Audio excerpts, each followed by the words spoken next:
Que a paz do Mestre Jesus nos envolva, que os benfeitores espirituais do grupo assistencial espírita José de Anchieta possam nos inspirar para que sejamos instrumento do mundo espiritual para cada um de nós.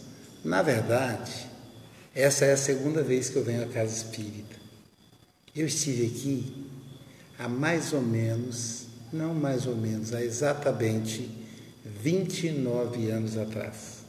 No ano de 1989, talvez 1990, há uma margem de erro aí, que a gente precisa considerar. Eu morava em Marataízes, eu trabalhava ali no Banestes, poucos devem se lembrar de mim, como bancário.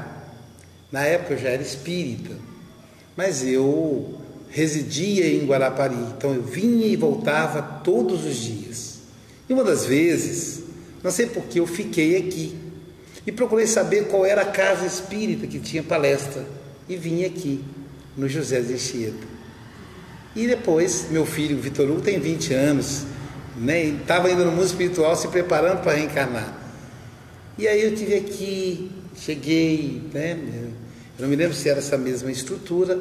Eu lembro que eu fiquei ali atrás, tinha um rapaz sentado numa das últimas cadeiras, era um companheiro homoafetivo, um companheiro homossexual.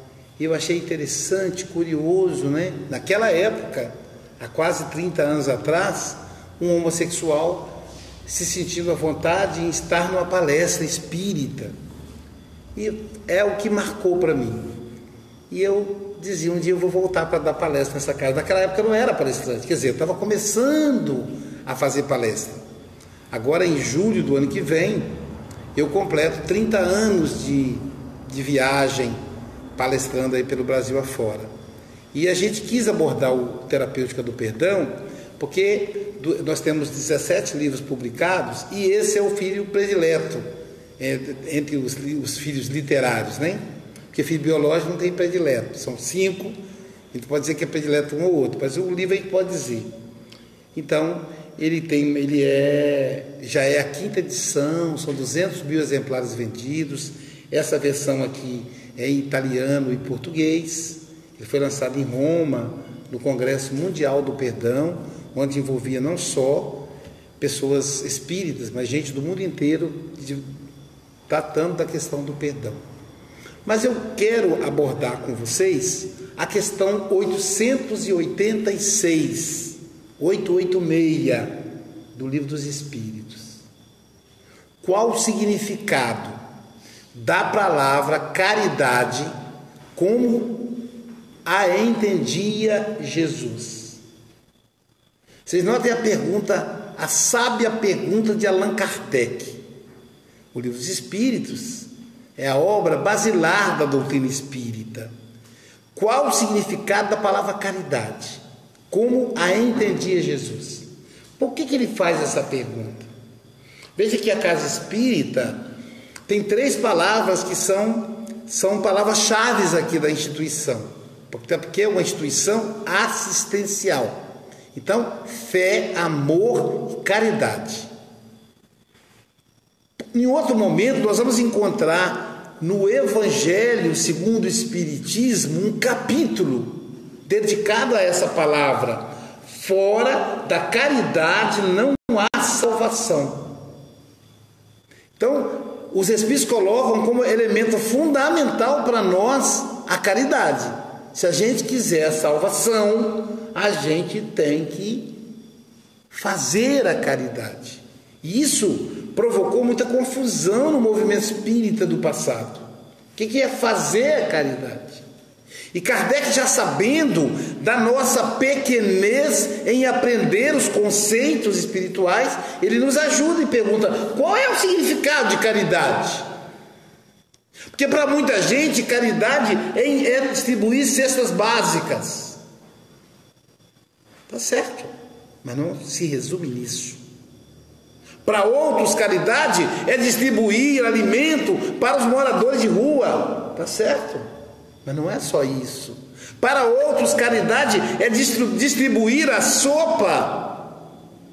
Também. Para outros, caridade é cuidar de velhinhos abandonados em lares, tá certo? E houve um momento que o movimento espírita entendeu que caridade era cuidar dos doentes, e aí o espiritismo tinha um hospital, vocês sabiam disso? O movimento espírita tinha um hospital lá de Cachoeiro. O Hospital Infantil de Cachoeiro, ele era uma instituição espírita. Hoje foi entregue na mão do governo. Então olha como é que a gente interpreta a caridade. Uma vez eu vi duas senhoras quase saindo no tapa por causa da cesta básica na casa espírita, porque uma que ia encher a cesta básica e a outra encheu. E ela falou: quem tinha que encher a cesta básica era eu que sou responsável. A outra falou: mas eu cheguei antes e enchi. E as duas começaram a brigar para fazer a caridade, por causa dessa frase: fora da caridade não é salvação. O que a outra pensou? Por culpa dela eu vou perder minha salvação. Agora que ela arrumou a cesta básica, o que eu vou fazer? Então a gente começou a limitar. Tudo isso que nós falamos é caridade, mas a caridade vai além disso. O que adianta eu encher a cesta básica e chegar em casa e ser grosseiro com a minha esposa? O Evangelho fala disso. E aí os Espíritos vão explicar para nós no Evangelho, segundo o Espiritismo, no capítulo Fora da Caridade não há salvação, por que chegaram a essa máxima. A doutrina espírita, ela não tem dogma, não é um dogma isso. Eles concluíram pela lógica que fora da caridade não há salvação. E aí eles nos mostram como chegaram a essa conclusão. Por exemplo, começaram assim: fora da verdade não há salvação. Porque o princípio religioso da época era a busca da salvação.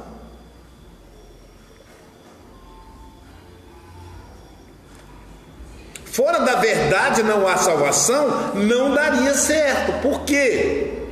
O que é a verdade? A verdade, diz o poeta, é um grande espelho que quebrou no contato com a atmosfera em milhares de pedaços.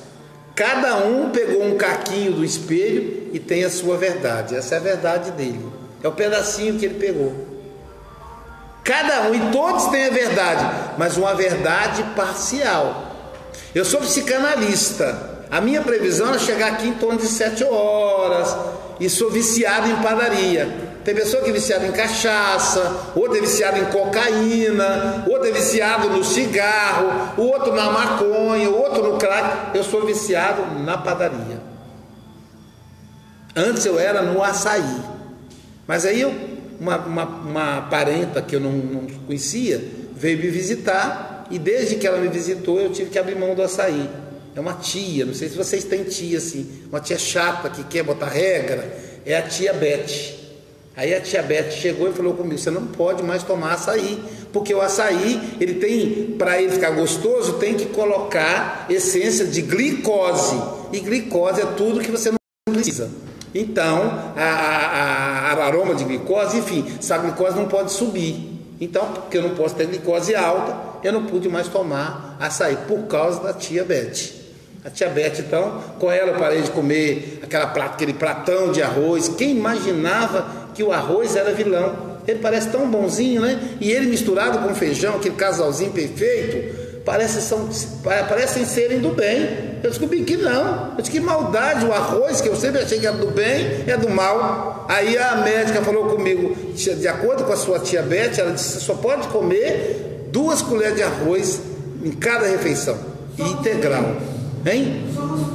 Pois é. Então 2 colheres de arroz, não pode tomar açúcar, né? Então tem que ser adoçante. Aí eu sigo direitinho, fazer atividade física para quando eu, de vez em quando, poder comer um pedacinho de pudim. Não mais, minha esposa fazia 2 pudim, um para mim e um para eu dividir com os filhos. Agora eu não posso mais me dar esse luxo. Mas então, depois que eu não pude mais me dar o luxo de tomar açaí 2 vezes por semana, agora meu vício agora é a padaria.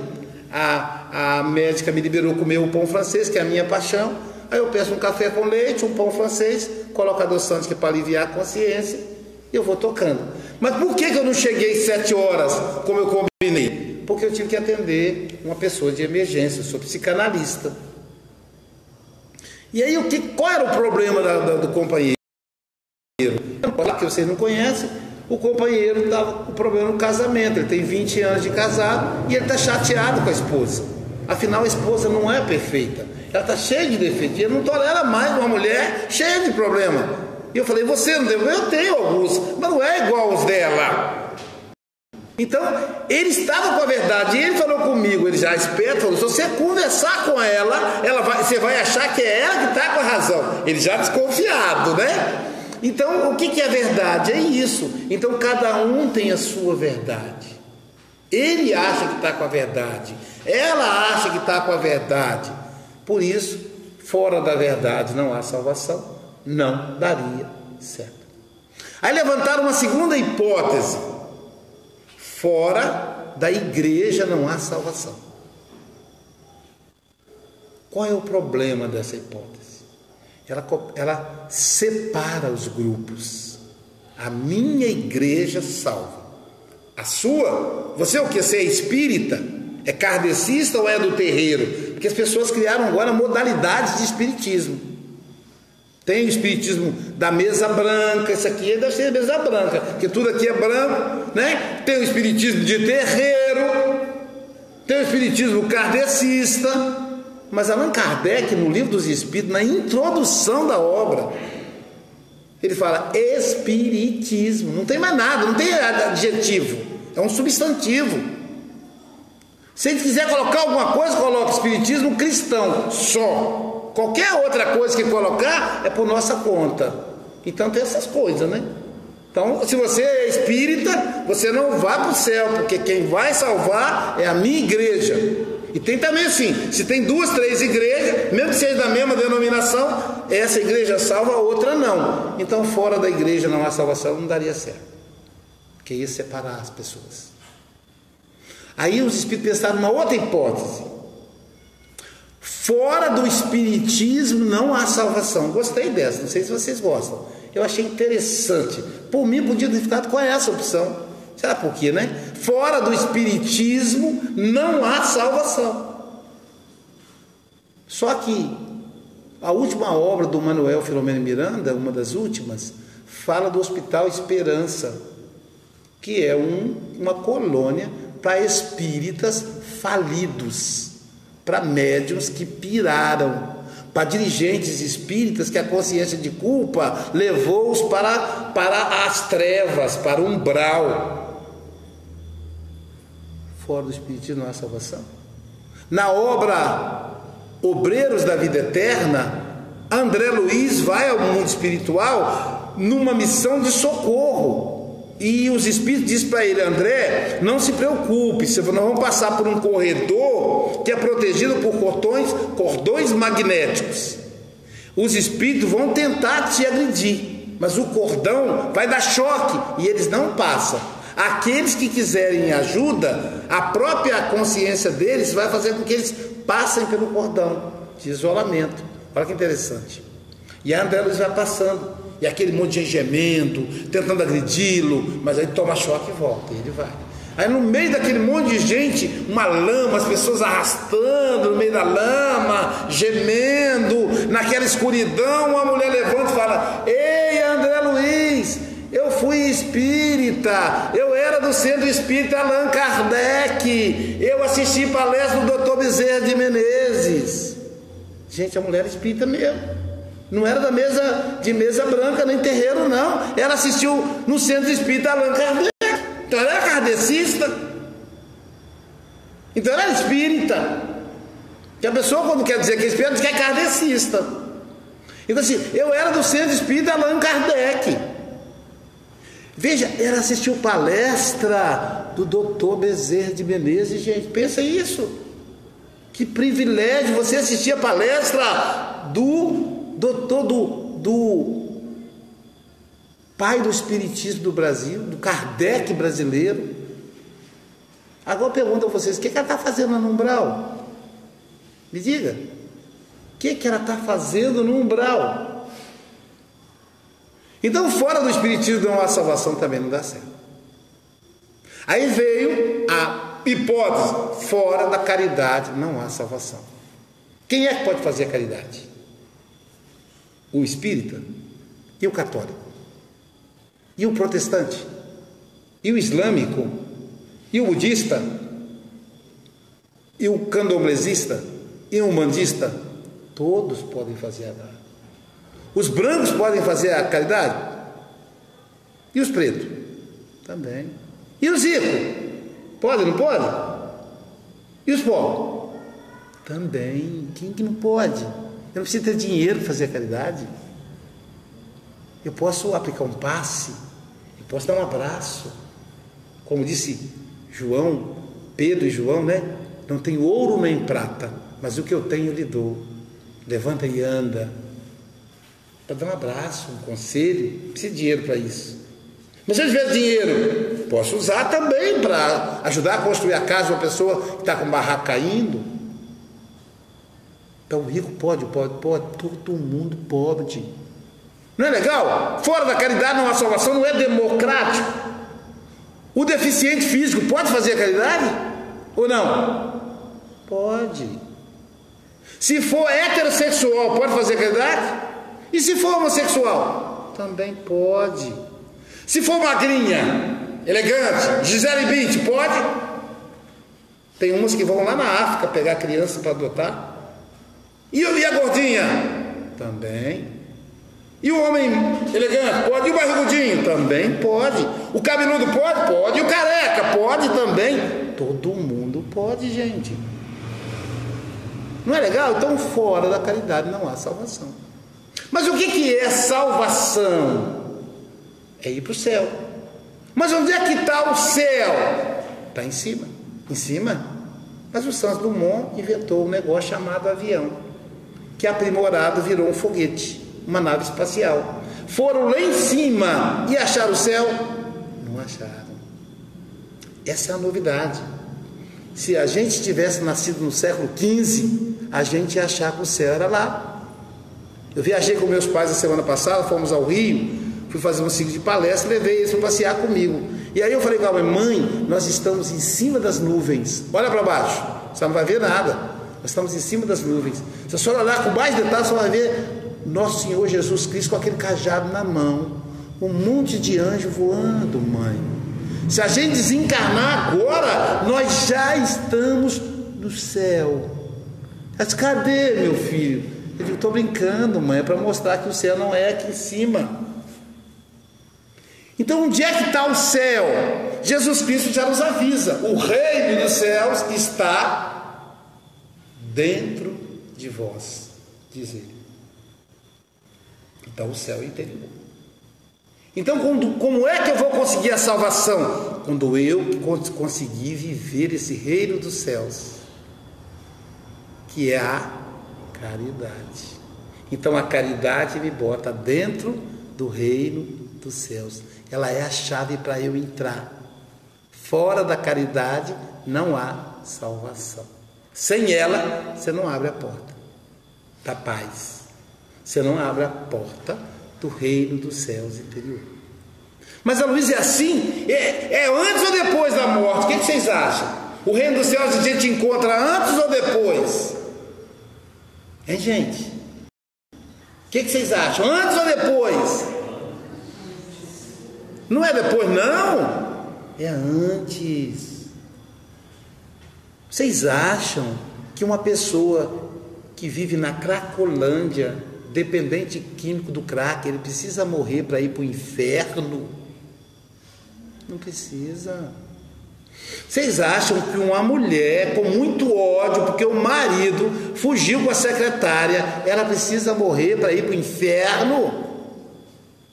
Ou um homem que descobriu que a esposa foi embora com o Ricardão, ele vai precisar morrer para ir para o inferno? Não precisa. Ele já está no inferno. Será que o Chico Xavier precisava morrer para ir para o reino dos céus? Ele já estava lá. Será que o Papa Francisco precisa desencarnar para ir para o reino dos céus?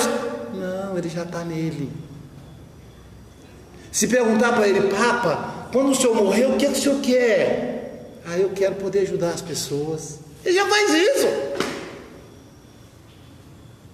Então o reino dos céus é antes. A doutrina espírita destruiu a morte. Esse é o grande barato. Não precisa morrer mais. Você já está no céu ou no inferno. Então faça o favor de conquistar agora. O que você quer agora. O que fica aqui são as doenças do corpo. Eu tenho uma amiga que ela era amputada. Ela vivia na cadeira de rodas, uma grande trabalhadora espírita, e isso não limitava o entusiasmo e o trabalho dela. Eu a conhecia aqui no Espírito Santo, mas ela é de Minas Gerais, da cidade de Leopoldina. Ela desencarnou. E certa feita eu olhei para ela, apareceu para mim. Quando eu olhei, ela era baixinha. Quando eu olhei assim, aquele mulherão desse tamanho, eu digo, uai, depois que a gente morre, a gente estica. Não, não estico não, que agora eu tenho minhas pernas. Você só somei a perna. Amputou, mas 70 centímetros de perna, eu fiquei grande assim. Falei, mas então é assim? Ele falou, a minha perna que faltava é a perna física. A perna espiritual não falta. Então você tem um problema de fígado, morreu, o fígado fica. E o problema com ele. Tem problema em coração, morreu, o coração fica. E o problema com ele. Agora, se você tem mágoa, morreu, ela vai com você. Se você tem culpa, morreu, ela vai com você. Se você tem depressão, morreu, ela vai com você, porque ela não é do corpo. Se você tem ansiedade, morreu, ela vai com você. Meu guia espiritual disse assim, Luísio, se dedica, porque lá no mundo espiritual também precisa de psicanalista, porque lá também o povo tem depressão, porque leva para lá. Então é agora que a gente conquista esse reino dos céus. Por isso é que Kardec está tão preocupado que a gente identifique qual o significado da palavra caridade. Questão 886. Lá em Portugal eu falei 886, aí a pessoa meia, eles não entendem muito meia, porque o português de lá é um pouquinho diferente do português daqui. Então tem que falar 886. 886. Qual o significado da palavra caridade? Como entendia Jesus? Por que tem que ser como entendia Jesus? Quem é Jesus? Questão 625. Guia e modelo da humanidade. Jesus é o cara. Jesus sabe. Ele é o guia. Ele é o modelo. Se ele fala que é. Se ele fala que não é, não é. Veja que Kardec me perguntou qual o significado da palavra caridade de acordo com o dicionário Aurélio Buarque de Holanda, da minha época, né? Hoje não tem mais isso. Não perguntou isso. Talvez Kardec pudesse ter perguntado assim, qual o significado da palavra caridade, como entendia o Google. É um santo, agora novato que tem. Canonizaram o Anchieta, a Madre Teresa, canonizaram esse cara também, é o Santo Google. Tem muitos devotos. Qualquer coisa que a pessoa vai lá para o altar e procura ele. Mas Kardec não perguntou, de acordo com o Google, como entendia Jesus. Jesus é o caminho, né? Então ele sabe de tudo. Vamos à resposta? Afinal já são 8h33, você está no meio da palestra. Vamos lá. Benevolência para com todos. Seja benevolente. Isso é caridade. Quando eu levo o pão para o morador de rua, eu estou sendo benevolente. Isso é caridade. Mas quando eu nego o pão para minha esposa, eu não estou sendo benevolente. É caridade para benevolência para com todos. Se a gente entendesse isso, estava de bom tamanho. Mas a gente é meio tapado. Aí eles dão uma outra resposta. Vírgula. Indulgência para com os erros alheios. Porque a gente é danado para julgar os outros. Não, fulano fez isso, não devia ter feito, fulano é isso, fulano é corrupto, fulano não presta. Indulgência para com os erros alheios. Isso é caridade. Se você quer ir para o céu, seja indulgente. o céu, seja indulgente com o erro do outro. Então, benevolência e indulgência. Isso é caridade. Tá bom até aí? Estaria se a gente não fosse tão tapado. E perdão das ofensas. Perdão é a palavra-chave para caridade. Não é à toa que esse livro é o mais vendido dos meus. Todos precisam de perdão. Teve um dia que eu estava tão aborrecido com um companheiro da casa espírita, que eu fui fazer uma prece e meu guia espiritual falou: você escreveu um livro sobre perdão, não foi? Eu falei: escrevi. Ele falou: volta lá e lê ele. Precisamos do perdão. Quem tem perdão está na paz. A gratidão, ser grato, nos mantém, nos eleva ao reino dos céus. Quando a gente é grato, tudo fica mais fácil. Você acorda de manhã, tá aquela chuva torrencial. Aí você diz assim: graças a Deus, está limpando a atmosfera terrestre. Sabe por que tem aquelas chuvas de vento, as rajadas, os relâmpagos? Sabe por quê? São os nossos pensamentos que sobrecarregam a atmosfera. E aquelas descargas elétricas é para limpar a atmosfera. Senão ela fica tão densa, que a gente é capaz de morrer envenenado pelo gás que a nossa mente cria. Os nossos pensamentos de ódio, de mágoa, de culpa gera. Veja como Deus é bom. De vez em quando Ele dá essas descargas.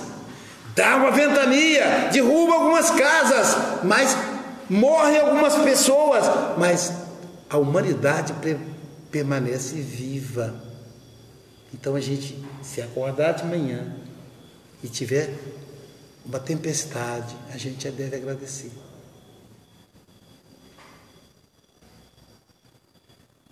Mas se a gente acordar de manhã e tiver um sol brilhante, numa terra de praia como Marataízes, nesse mar maravilhoso, também a gente agradece. E se a gente acordar de manhã e tiver aquele sereninho fininho, frio, e aquele sereno, que não dá vontade de sair debaixo da coberta, também a gente agradece, porque aquele sereninho é que faz a agricultura. Pelo que me consta, as máquinas não fabricam feijão, arroz, não fabricam frango, boi. Precisa da terra. E se agradecer. Tudo tem uma razão na vida. Quando a gente percebe, Joana de Anjos tem uma frase tão forte, ela fala: a desgraça de hoje é a alegria de amanhã. E a alegria de hoje pode ser o grande sofrimento de amanhã. Por isso, devemos estar atentos e sermos gratos.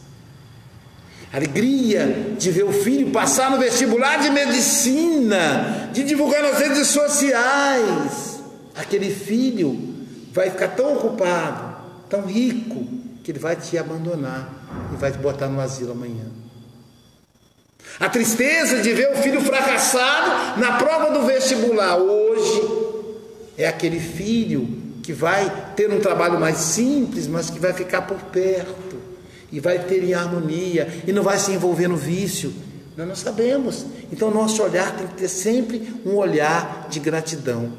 A irmã Sheila, ela diz assim: tudo está certo. Você está no lugar certo, na família certa, trabalhando na coisa certa, está tudo certo. Se você está incomodado ou errado, é só você, o resto está tudo certo, porque Deus sabe o que faz. É a gratidão. A pessoa grata tem a vida mais leve, agradece porque o grato, ele pode dizer assim: olha só, esse copo está meio cheio. O ingrato vai dizer: esse copo está meio vazio, está faltando, ó. Ele olha o que falta e ele vive infeliz por causa disso. Mas a gratidão, apesar dela trazer alegria, dela trazer paz, dela te levar para o reino dos céus, porém a mágoa te tira de lá. Quando você se aborrece, você perde a paz. Quando você faz alguma coisa errada e se culpa, você perde a paz. Então o perdão é essa chave para te levar de volta para o reino dos céus. É por isso que os Espíritos disseram: fora da caridade não há salvação. E é por isso que na questão 886, perdão é a palavra que sintetiza o significado da palavra caridade. E a quem a gente deve perdoar? Diz a lição. Quantas vezes, pergunta Pedro a Jesus. Aí Jesus levou para Pedro: quantas vezes você acha? Aí Pedro pergunta: Senhor, 7 vezes? Para Pedro chegar ao número 7, deu um trabalho danado, gente. Parece fácil. Pedro deve ter pensado assim: vou falar 10, mas ele pode achar que é pouco. Vou falar 100, mas ele pode achar que é pouco. E se eu falar 1000? Aí ele falou: o que eu posso falar para Jesus não dizer que é pouco? Ele falou: vou falar 7. 7 na linguagem judaica significa o infinito, ou seja, sempre. Aí ele fala para Jesus: 7 vezes, Senhor? Quando ele pergunta 7 vezes, Senhor, ele está dizendo sempre, Senhor. Aí Jesus diz: não, 70 vezes 7 vezes. Ou seja, é muito, com muita mais intensidade. Não é só sempre, não. Vai exigir da gente muito esforço. Porque perdão é abrir mão do que a gente chama de senso de justiça. Quando alguém nos magoa, a gente se sente injustiçado. Por isso nos magoamos. Então nós somos narcisos, olhando no espelho e se achando o centro do universo. Mas eu fiz isso por ela, logo ela, nunca devia ter feito. Por que não? Porque você é especial, é isso que você está dizendo? Porque você é bom, é isso que você está dizendo? Você não se enxerga? Então é o senso de justiça de um narcísico. Ou então eu me sinto culpado. Por quê? Eu sinto que eu cometi uma injustiça com o outro. Por que eu me sinto culpado? Por que eu não podia ter cometido? Eu não podia ter feito isso. Por quê? Porque eu sou espírita. Grande coisa ser espírita. Espírita come, vai ao banheiro, morre, apodrece, igual aos outros. Mas Aloísio, espírita, não pode fazer isso. Pode. Eu achava que espírita não bebia. Eu cansei de falar em palestra: espírita não bebe, espírita não fuma. Depois eu comecei a perceber que eu estava queimando a minha língua. Parar de falar essa bobagem. Espírita é igual aos outros. O que a diferença é que o espírita aprende as consequências do uso do álcool. Ele não pode alegar ignorância. Já aconteceu de eu sair da palestra, o dirigente fala: vamos tomar uma cervejinha. Eu digo: você toma sua cervejinha, eu tomo meu suquinho. O problema dele, não tem nada com a vida dele. Ele sabe das consequências. O que Richard Simonetti fala?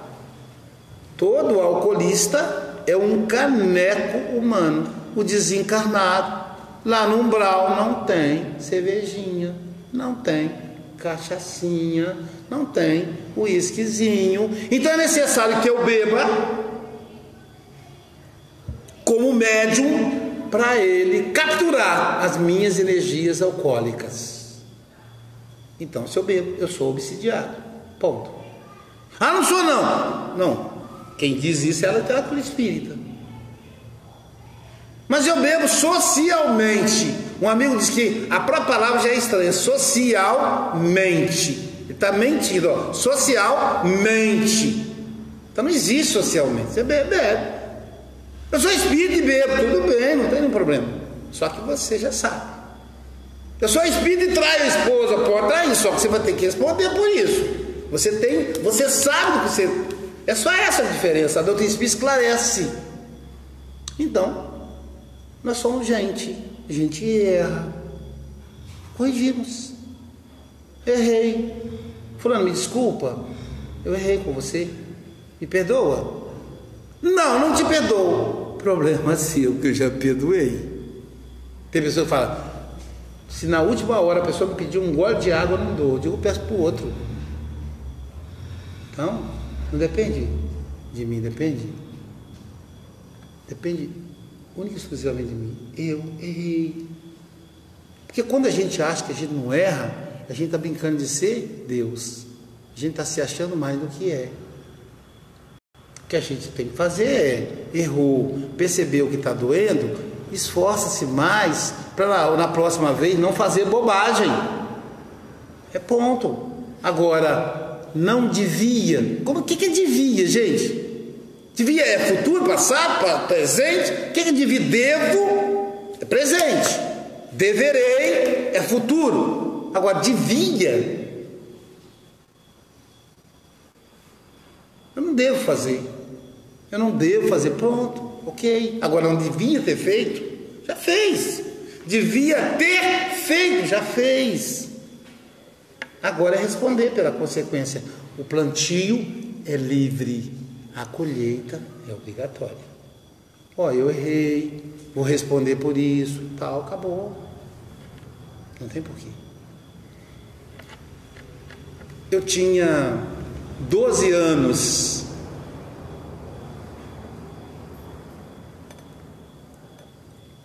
Meu pai era pedreiro da construção civil.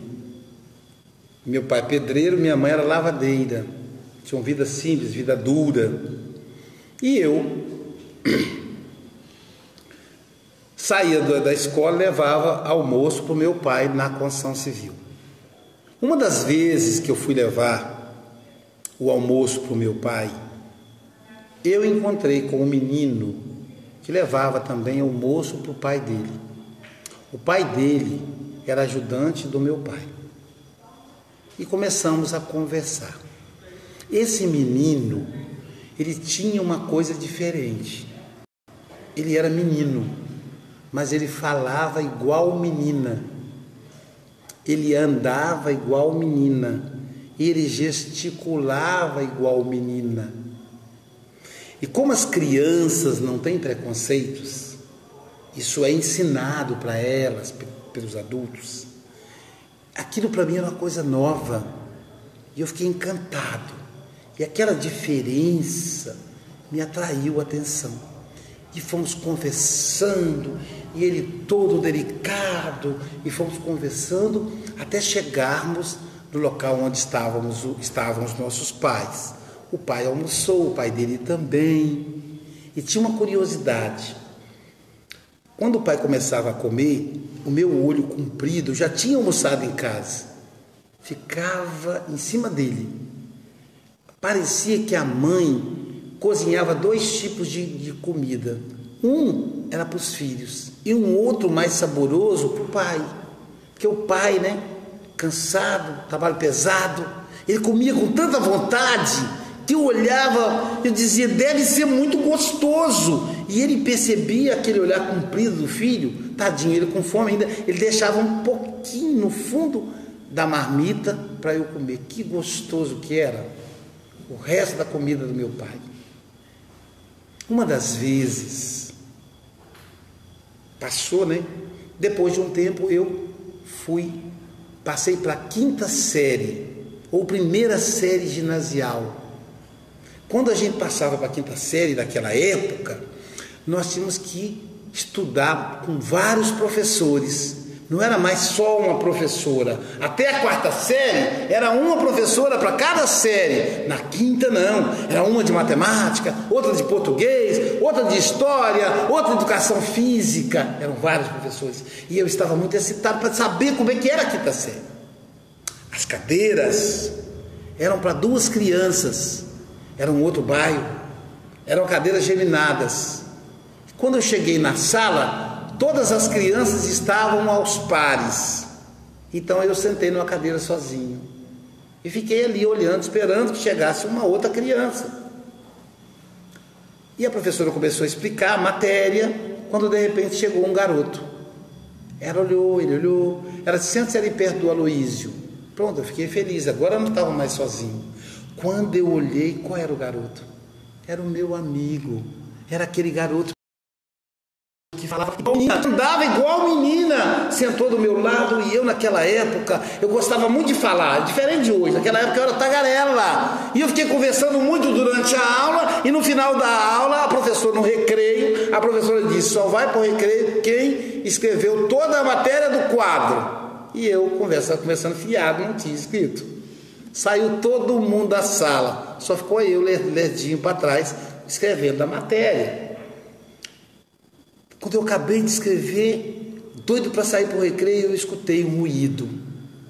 No fundo do corredor, um bando de meninos, de crianças, acuando um garotinho, jogando papel, bolinha de papel nele e xingando ele. Era o meu amigo. Ele estava encolhidinho no corredor, fundo do corredor, e os meninos jogando papel, chamando ele de mulherzinha, mariquinha, e outras palavras mais grosseiras que eu não vou repetir aqui. Eu fiquei apavorado com a cena. Chamei a coordenadora espalhou o menino para todo lado, pegou meu amigo e levou para a coordenação. Terminou o recreio, voltei para a sala e meu amigo não voltou. Passado alguns minutos, a coordenadora entrou na sala, pegou o material dele. No dia seguinte ele não apareceu. No outro dia, um outro garoto novato sentou do meu lado no lugar dele. E eu perguntei à professora o que havia acontecido com o meu amigo. E a professora disse: os pais dele foram chamados aqui. Ele estava atrapalhando o bom andamento da escola. Por isso foi transferido para outra escola. Vocês vejam, ele de vítima passou a ser responsabilizado pelo preconceito daqueles meninos. Eu nunca mais vi aquele garoto. Quando eu fui lançar a primeira edição do livro Terapêutica do Perdão, ele tinha uma capa azul. Isso no ano de 2008, ou seja, fazem 10 anos. Eu estava no Centro Espírita, no Rio de Janeiro, falando para um público de 1.200 pessoas. Quando terminou a palestra, as pessoas fizeram fila para receber as dedicatórias no livro. E na fila estava um senhor de barba branca, barba branquinha, numa bengala. Quando ele chegou perto, eu perguntei: para quem a dedicatória? Ele disse: como está o seu Joaquim? Como é que está a dona Alice? São os meus pais. Ele disse: olha, ele conhece meus pais. Eu disse: estou bem, graças a Deus. O senhor conhece meus pais? Ele disse: você não lembra de mim? Eu disse: mais ou menos. Não existe mais ou menos, né, gente? Você lembra? Mais ou menos é igual sua mulher está grávida? Mais ou menos. Meu filho até perguntou: pai, minha esposa fez exame agora e apareceu lá positivo. Eu fui ver, está lá, acima de 25, não sei o quê. Então o que significa, pai? Filho, significa que sua mulher está grávida. Não tem grávida 50%, grávida 75%, grávida é grávida. Ou é ou não é. Se é negativo, não está. Se é positivo, está. É assim que é. É mesmo, pai? Ué. E aí eu vim tendo essa boa notícia. Meu terceiro netinho ou netinha, né? Vai nascer daqui a 9 meses. Então, eu disse: não lembro mais ou menos. Ele disse: eu trabalhei com seu pai. Muitos anos. Você é. Aí eu fui olhando para o rosto dele e falei, como é que está fulano de tal? Ele disse, você tem um tempinho depois para a gente conversar? Eu falei, tenho. Eu percebi que o negócio era sério. Aí fiz os autógrafos, terminou, fomos para uma padaria conversar. Eu disse, e aí, como é que ele está?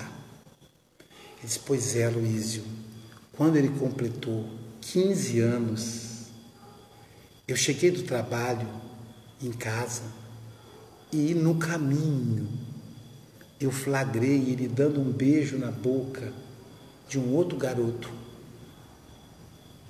Eu peguei ele pelo braço e levei para casa, às forças. Chegando em casa, eu disse a ele, suma da minha casa, você não é mais meu filho. Ele chorando, pegou a mochila, jogou o material em cima da cama e no lugar do material ele colocou as roupas dele e foi embora. E eu com muita raiva. Horas depois, minha esposa chegou do trabalho, a esposa era empregada doméstica, e perguntou para as minhas filhas, cadê o seu irmão? Ela disse, olha, ele e papai brigaram aí, ele pegou uma bolsa e foi embora. Minha esposa olhou para mim, com um olho de ódio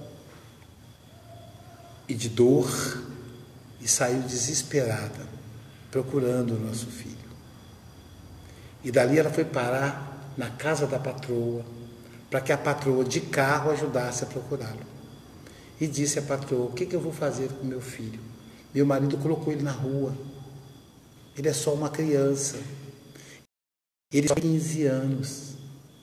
A patroa disse, tu não é aquele que quando vem aqui ajuda você a arrumar a casa, a lavar as vasilhas? Eu disse, ele é tão bonzinho, pois é. Aí a patroa disse, nós temos uma casa na capital. Podemos levá-lo para lá. Lá ele vai poder estudar e tal. E assim foi. Lá na capital ele acabou de crescer, montou um salão de beleza, prosperou. Abriu o segundo salão e prosperou. Eu estava em casa assistindo o programa do Chacrinha. Quando eu olho na porta, eu vejo aquele homem bonito, Aloísio, 2 metros de altura, cabelo louro encaracolado, os olhos azuis da mãe. E aí eu olhei para ele, não cumprimentei e fui direto para o quarto. Minha esposa chegou, foi aquela festa, as irmãs, tal. Lá do quarto eu escutei ele dizendo assim, cadê o papai? Aí a minha esposa disse, ele está no quarto. Eu disse, eu preciso conversar com vocês todos juntos. Uma reunião de família. A minha esposa entrou no quarto e disse, nós teremos uma reunião, nosso filho quer conversar com você. Eu disse para ela, nosso filho não, eu não tenho filho, eu só tenho filha. E a minha esposa disse, meu filho quer conversar com você, vá agora para a sala. E ele disse, você sabe, Luiz, quando a mulher fala com essa delicadeza, a gente obedece. E aí eu fui para a sala. E aí meu filho disse assim, papai, mamãe, vocês não têm mais idade para trabalhar no serviço pesado. O senhor, papai, está cheio de problema de coluna, por causa das picaretas. Naquela época era cavado com picareta. Hoje é a máquina de escavadeira, né? Mamãe está com problema de reumatismo, por causa de friagem. Então eu não quero que vocês trabalhem mais no pesado. Eu ri e falei, meu filho, essa casa é alugada. De onde vai sair o dinheiro do aluguel? Da água, da luz, da farmácia, do padeiro, do açougue, do supermercado. Você acha que dinheiro cai do céu? Falou, pai, eu juntei um dinheiro e nós vamos descer agora, lá na cidade, e vamos escolher uma casa para vocês. E com relação às despesas, todo mês eu vou mandar um cheque. Ele me deu um tapa de luva. Todo mês o cheque chegava. A minha raiva, o meu ódio se transformou em culpa. o filho prosperou ainda mais, porque o bom filho prospera. Chegou um ponto, gente, que o corte de cabelo mais caro do estado era com ele. Era tesoura de ouro. E aí comprou apartamento na região mais nobre, Praia do Canto. Trocava de carro de 6 em 6 meses. Muita festa, bebida, droga. Década de 1980. Adivinha o que aconteceu? Vocês lembram? 1980. A AIDS. A mesma que levou o Lauro Corona, o Cazuza e tantos outros famosos. Também levou pessoas anônimas. Ele emagreceu. Começou a aparecer algumas feridas. Salão de beleza? Esvaziou. Quem vai cortar cabelo com a idético? E os amigos? Sumiram. O médico disse, volta para a casa dos seus pais. E ele voltou. E o pai disse, eu estava de novo assistindo o programa do Chacrinha. Quando eu olhei na porta, eu não vi meu filho. Eu vi um cadáver em pé. Era pele e osso. E eu não fingi que eu não estava vendo aquilo, para ele não ficar sem graça. E disse, meu filho, vem visitar o papai. Não, pai, eu vim de mudança, eu vim para ficar. Para morar na sua casa. Sua casa não, meu filho, nossa casa. Foi você, sua casa, minha casa não, sua casa. Foi você que comprou com seu dinheiro. Não, pai, nossa casa. Então é nossa, a casa você pode ficar. E veio a mãe, as irmãs, aquela festa. Resumindo, Aloísio, eu tinha que cuidar dele de noite e a mãe durante o dia. Eu tinha que dar banho, trocar fralda, fazer curativo, porque ninguém gostava mal nele. Naquela época o preconceito era muito grande. Uma noite, ali pela 1 da manhã, por aí, ele deu uma tossida. Eu levantei. Disse, tudo bem, meu filho? Ele disse, tudo bem, papai. Eu gostaria de conversar. E ele disse, deitei ele no meu colo, com a cabeça no meu colo, e falei, o que foi, meu filho? O que está te incomodando que você gostaria de falar? Pai, o senhor me perdoa. Mas perdoar de quê, meu filho? Você não fez nada de errado. Pai, quando mamãe ficou grávida, o senhor deve ter pensado assim, agora eu terei um filho, agora eu terei um macho igual eu. E aí, papai, para te decepcionar, nasceu eu. Me perdoa, pai. Perdoar de quê, meu filho? Você é um grande homem. Você honrou seu pai e sua mãe. Isso é ser homem. Ser homem não é sair com as mulheres, transar com a mulher, mas ser uma pessoa honrada. E você é homem, você é o mundo. Não tem por que te perdoar. Se perdoa, meu filho, porque do seu pai não tem mágoa nenhuma. Tem gratidão, alegria. Mas, meu filho, já que você está tocando nesse assunto, me perdoa. Se não fosse a minha grosseria, a minha ignorância, colocar você para fora de casa, você não estaria nessa situação horrorosa que você se envolveu, nessa doença destruidora, meu filho. Você que é tão bonito. Perdoar de quê, pai? Perdoar de quê? Não foi o senhor que me fez a doença. Foi a droga, pai. Foi a seringa que eu dividi com os outros. Foi isso que me fez essa condição. Foi minha liberdade. Foi o abuso que eu fiz do dinheiro. O senhor é o melhor pai do mundo. Quem é que tem um pai que carrega o filho no colo? Que dá banho, que troca fralda, que faz curativo? Eu não tenho um pai, eu tenho quase uma mãe. Eu te amo, pai. Se perdoa, meu pai. E aí, Aloísio, ele fechou aqueles olhos tão lindos da mãe. E eu, assustado, pus a mão trêmula no peito dele e o coração não batia mais. Minha esposa invadiu o quarto, falou: meu filho, meu filho. Eu disse: ele se foi, meu amor, ele voou. Eu e a minha mulher ficamos ali abraçados ao corpo morto do nosso filho, até de manhã, quando a minha filha tomou a providência do funeral. Fui procurar o sacerdote da igreja que eu frequentava e disse a ele: meu filho foi para o céu. Ele disse: não foi.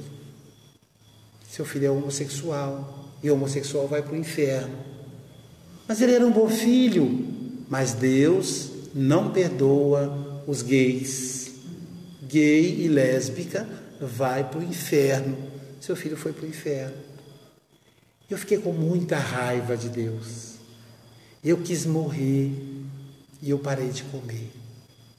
Minhas filhas, preocupadas com o meu estado de saúde, me internaram para tomar soro. Na enfermaria em que eu fiquei internado, do lado tinha um paciente que era espírita.